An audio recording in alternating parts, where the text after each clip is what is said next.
আল্লাহ সকল ক্ষমতার উৎস মানে কি? সকল ক্ষমতা আলা ইন্নাল কুওয়াতা লিল্লাহি জামিআ। সকল ক্ষমতা কার?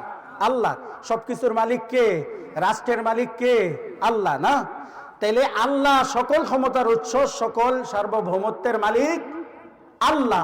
সুতরাং আল্লাহ যা বলবে তাই তো হবে না? কিন্তু গণতন্ত্র বলে না, জনগণ রাষ্ট্রের মালিক। রাষ্ট্র কিভাবে চলবে এটা জনগণ এটাকে নির্ধারণ করবে।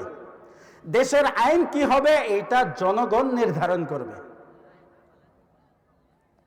এটাই গণতন্ত্রের অর্থ।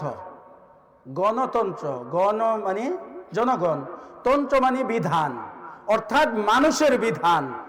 মানুষের বিধান দিয়ে মানুষ চলবে। আল্লাহ বলবেন না, কোনো নবীর বিধানও চলবে না। আমি যা বলবো নবীকে, নবীও সেটা মানবে।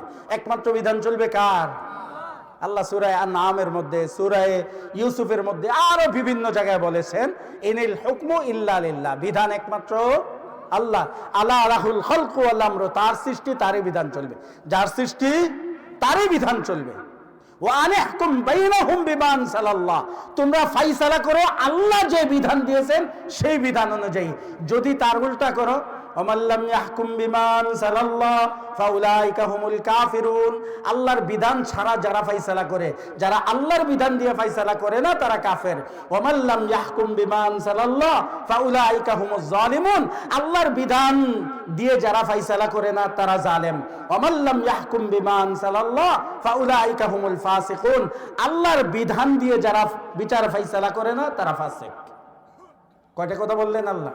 কাফের, জালেম, ফাসিক।